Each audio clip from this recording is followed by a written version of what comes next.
On va partir, si vous le voulez bien, Marisol Touraine, à Marseille, où Olivier Biscay, qui est le directeur de la rédaction de La Provence, notre partenaire, a une question à vous poser, Olivier Biscay.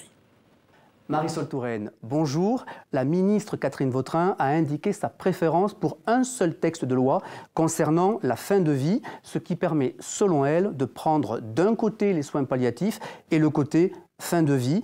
Elle s'est ainsi démarquée du Premier ministre, François Bayrou, qui souhaite scinder le texte en deux. Où vous positionnez-vous de votre côté ? Je suis résolument en faveur d'un texte unique aujourd'hui pour plusieurs raisons. D'abord parce que je refuse vraiment d'opposer les soins palliatifs à l'aide à mourir.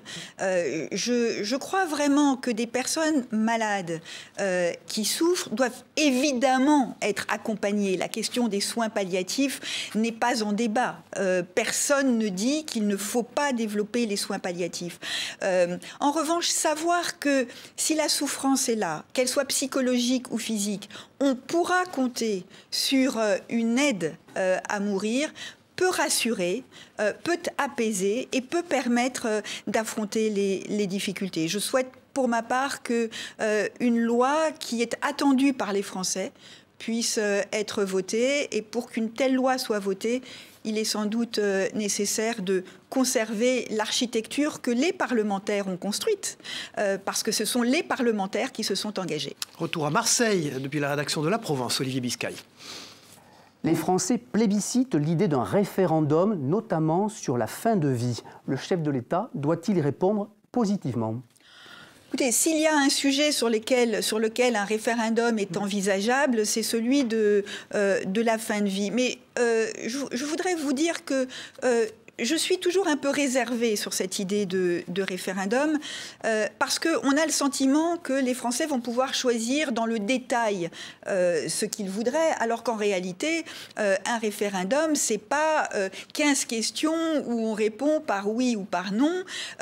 On propose un projet de loi avec ce qui plaît moins, et c'est sur un texte global qu'on doit se prononcer. Ça n'est pas toujours si simple que cela. C'est la raison pour laquelle, souvent, les référendums reviennent en boomerang dans la figure de ceux qui les ont proposés. Marisol Touraine, on repart pour Marseille, Olivier Biscay. À titre personnel, Marisol Touraine, êtes-vous favorable à l'aide à mourir ? Oui, je suis favorable à l'aide à mourir. Je le suis depuis longtemps parce que je crois que les Français, aujourd'hui, souhaitent pouvoir choisir la manière dont ils vont finir leur vie, de même qu'ils souhaitent pouvoir choisir le plus possible la manière dont ils vivent tout au long de leur vie.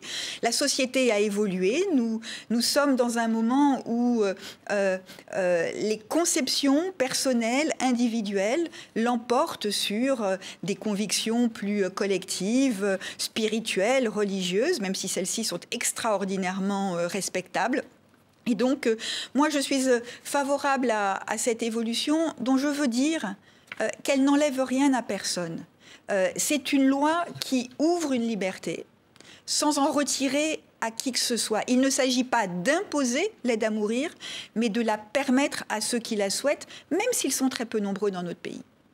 Et puis la une de la Provence, pour conclure cette séquence de notre partenaire dans le sud, eh bien c'est Marseille à l'heure indienne. Voilà, avec Emmanuel Macron qui, vous le voyez, salue dans la cité phocéenne.